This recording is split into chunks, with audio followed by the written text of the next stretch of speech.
Jadi bab ilmu itu sangat penting. Ini bab ibadah. Jadi mulai sekarang saya minta, saya mohon ngajinya yang tuntas.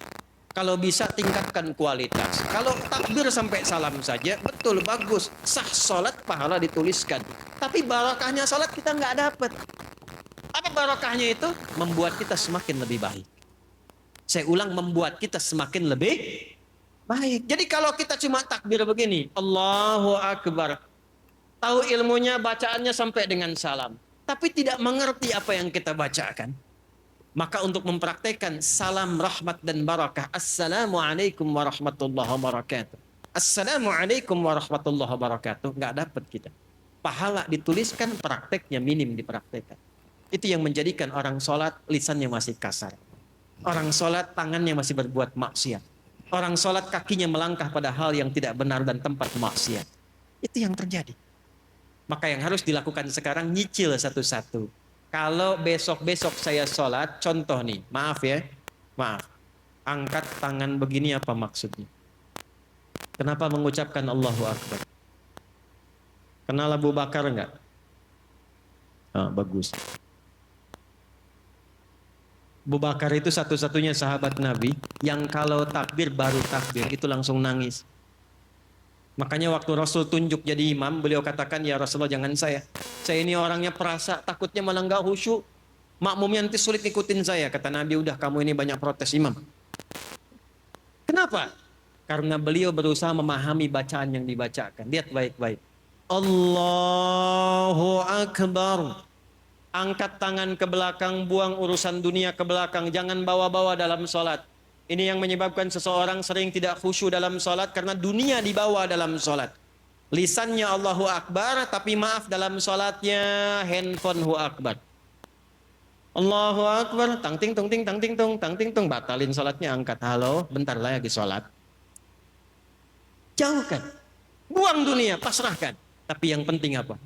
Anda, saya, kita berikrar dalam sholat, ya Allah, hanya Engkau yang paling agung, yang aku agungkan.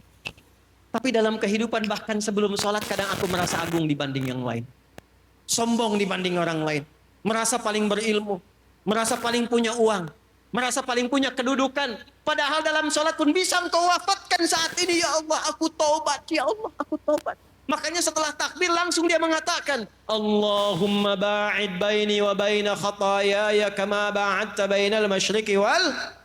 Nah, ya kecil di ujung khataya, ya kecilnya itu ngaku salah. Kalau dalam bahasa kitanya gini, ya Allah, aku ini mengagungkan Engkau, mengatakan Engkau yang paling tinggi, tapi aku ngaku salah, ya Allah, aku banyak salahnya.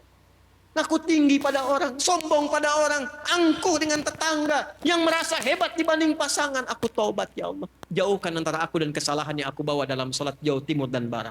Aku takut kalau dalam sholat diwafatkan masih membawa kesalahan. Lalu kita pasrah. Wajjahtu wajhiya lilladzi fataras samawati wal hanifan muslima wa ma ana minal inna salati wa nusuki wa mahyaya wa mamati lillahi rabbil. Itu paham nggak tuh saat dibaca? Itu kan bahasa bebasnya begini, ya Allah, kalaupun Engkau wafatkan aku sekarang dalam sholatku ini, aku pasrah, ya Allah, sepanjang Engkau ampuni dosaku, dan aku berjanji kalau selesai sholat masih hidup, aku akan berjanji dia orang yang lebih baik dari sebelum aku sholat. Itu sholat. Terakhir sekarang, sholat selesai, sesama muslim sudah baik, belajar ilmunya. Apakah yang tinggal di Pekanbaru ini orang Islam saja? Ada non-muslimnya tidak? Ada non-muslimnya tidak? Perhatikan tuntunan Nabi.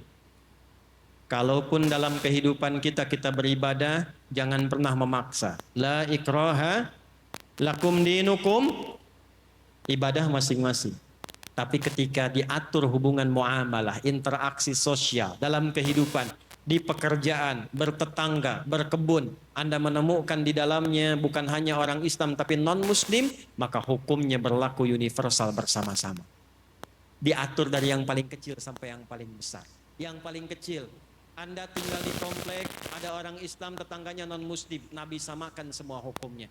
Hukum makanan, hukum senyuman. Senyum kepada yang muslim, senyum pada non-muslim. Anda ketemu tetangga yang muslim senyum, yang non-muslim nggak senyum. Kok nggak senyum, Pak? Maaf ya, ibu kafir sih. Oh, Masya Allah. itu dicatat oleh malaikat dosa tuh. Senyum Anda pada orang Islam harus sama dengan senyum Anda pada non-muslim. Jika ke orang Islam senyumnya 100%, pada non-muslim senyumnya 100%. Izin komandan. Hati-hati nih. Di TNI, di Polri, Jati, di pengadilan, mohon izin, di kantor-kantor, nggak semuanya orang Islam. Mesti adil. Kalau memang yang layak promosi jabatan non-muslim, promosi. Kalau yang layak yang muslim, promosikan. Tapi tanamkan nilai-nilai kebaikan, nilai-nilai keadilan, sehingga ketika ditanya, dan terima kasih, bukan terima kasih, Islam yang mengajarkan saya untuk bersikap adil dalam tugas saya. Ketika itu dilakukan, maka dia kenal Islam.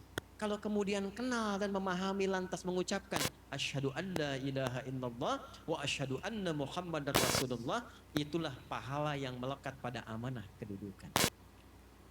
Pada Anda yang tidak punya kedudukan tapi bertetangga, Allahu Akbar. Ingat hadis ini? Siapa yang masak makanan, baunya sampai ke tetangga, maka bagilah tetangga itu walaupun hanya, hafal yang ini nih kuahnya. Jadi ini biasa masak sop ayam, ayamnya dia makan, kuahnya dia kasih tetangga. Tetangganya tanya, kenapa kami dikasih kuah? Hadis Nabi Pak. Ini korban terjemahan nih. Maksud Nabi, nanti besok-besok itu orang banyak kreatif bikin bumbu-bumbu. Memang yang dimasak itu cuma, maaf sekali, singkong. Tapi bumbunya bumbu rendang. Diambil dari Bukit Tinggi, bikin rendang singkong. Bumbunya rendang, yang dimasaknya apa? Bagi tetangga supaya nggak salah persepsi. Dikiranya memang betul rendang, ternyata rendang bagi. Tapi hadisnya belum selesai. Saya pengen tanya, apakah Nabi pernah mengatakan kalau tetangga Anda muslim saja? Enggak ada maksudnya begitu. Makanya ratakan. Bikin rendangnya, kirimkan ke setiap tetangga yang bisa dibagi. Jangan dilewat yang muslim. Yang Islam bagi, Pak Haji bagi, Bu Haji bagi, Bu Ustadz bagi, tetangga biasa bagi. Tiba-tiba pastor keluar, Pak kayaknya enak rendangnya. Emang sih Bapak sih salah, tokoh kafir. Boleh.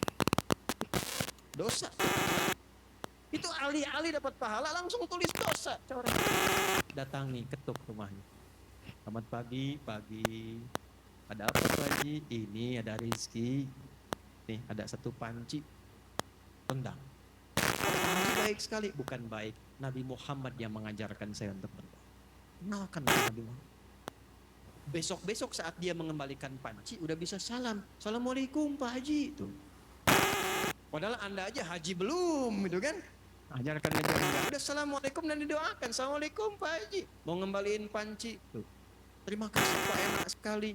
Cuma mau nanya aja, kira-kira hari ini Nabi Muhammad ngajarin berbagi lagi enggak? Itu perkara makanan. Ini saya lihat banyak tumbuhan. Hati-hati nih. Ada yang rambutan, ada yang durian, yang macam-macam. Cuman di Islam tuh berlaku hukum ini. Jika tanaman Anda merambat ke tetangga, buahnya masuk, maka hakun mushtarak. Buahnya hak bersama dengan tetangga. Jangan tunggu dia minta. Jangan tunggu. Anda punya rambutan, buahnya ke tetangga. Ketuk pintunya, sampaikan. Bu, ya Pak, ada apa? Itu ada buah. Ya saya tahu pohon rambutan punya Bapak kan. Betul, pohonnya punya saya. Tapi buahnya ke tempat ibu. Jangan tunggu sampai menguning, sampai memerah. Ibu pengen saat hijau pun ambil aja. Nggak usah minta izin sama saya. Aturan dari mana Pak? Nabi Muhammad mengajarkan saya jangan sampai tetangga menikmati dengan pandangan dan menyapu sampahnya saja, dia mendapatkan bagian yang sama untuk mengambil buahnya. Di mana ada aturan begitu? Cuman itu aturan buat buah aja. Kadang repotnya dia nggak tahu ketika ayam Anda main ke pekarangan dia tuh.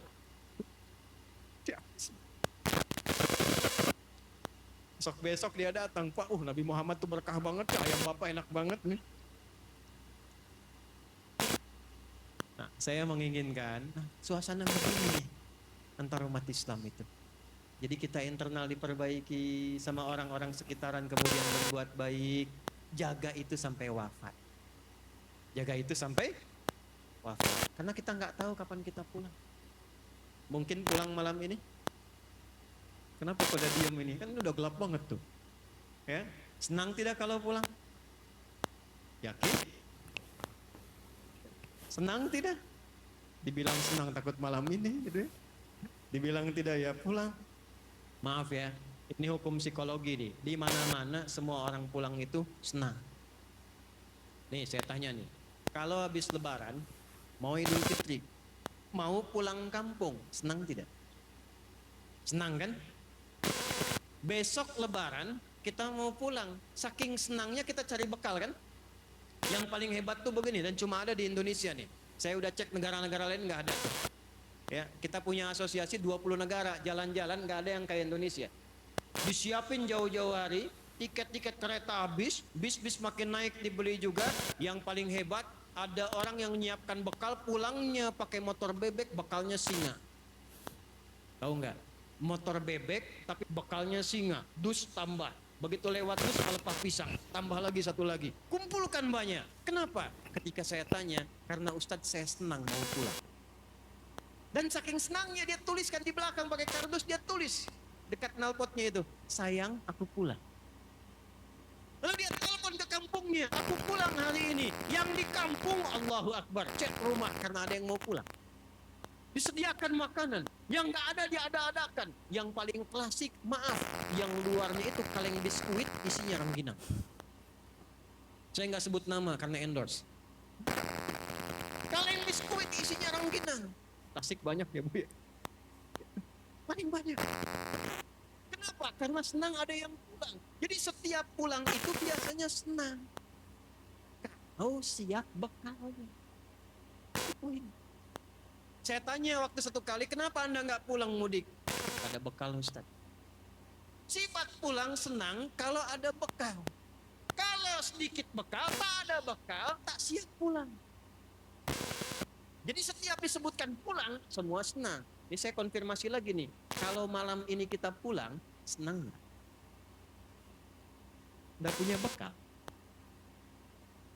Maka materi yang kita pelajari malam hari ini, bawa dan terapkan, taubat dulu malam ini. Dengan taubat gugur semua dosa insya Allah. Kecuali utang ya, awas tuh. Utang tetap bayar tuh. Taubat utang tidak lunas dengan taubat. Ya, yang buruknya hilang, yang utangnya lunasi. Begitu selesai kemudian kosong, pulang dari sini, jalan itu udah bawa pahala. Ada orang pernah bunuh 99 sampai 100 orang. Dia mau tobat. Begitu mau tobat datang pada seorang kiai. Kata kiai itu, kalau yang kayak kamu ini saya nggak bisa bimbing. Tapi saya referensikan pada kawan saya yang di sana. Ini sikap bijak. Nggak ada ustadz menguasai segalanya. Kalau bukan pakar di bidangnya, arahkan dan sarankan pada ustadz lain yang menguasai bidangnya. Maka dia jalan ke tempat kiai itu di tengah-tengah. Ternyata ajalnya tiba, meninggal. Di tengah-tengah. Apa yang terjadi? Ini saking viralnya sampai di era Nabi Muhammad turun ayat An-Nisa, surah keempat ayat 100. وَمَنْ يُهَاجِرْ فِي سَبِيلِ اللَّهِ يَجِدْ فِي الْأَرْضِ مَرَاغَمًا كَثِيرًا وَسَعًا وَمَنْ يَخْرُجْ مِنْ بَيْتِهِ مُهَاجِرًا إِلَى اللَّهِ وَرَسُولِهِ ثُمَّ يُدْرِكْهُ الْمَوْتُ فَقَدْ وَقَعَ أَجْرُهُ عَلَى اللَّهِ. Siapa yang bertekad merubah dirinya lebih baik, kalau dia masih ada ajal hidupnya, maka oleh Allah akan dilimpahkan ketenangan. Jadi kalau mau berubah jadi baik, bukan dunia dulu yang dikasih, bukan materi, bukan pangkat dulu, diberikan ketenangan di hatinya oleh Allah supaya menerima kebaikan. Setelah itu baru dilimpahkan, kedudukan tambahkan, harta tambahkan, ilmu tambahkan. Tapi kalau dia ingin berubah tiba-tiba wafat di pertengahan, maka jalan kakinya itu menggugurkan dosa-dosanya. Taubatnya diterima, tapak kakinya dihitung sebagai amalan baru. Maka orang tadi yang pernah membunuh 100 orang, maaf, dia meninggal di pertengahan jalan ke majlis ilmu untuk mengaji, di tengah-tengah belum sampai belajar, meninggal di tengah. Allah perintahkan, catat amalannya untuk menggugurkan dosanya. Dan catat tapak pertama kakinya untuk mengantarkan dia ke surga.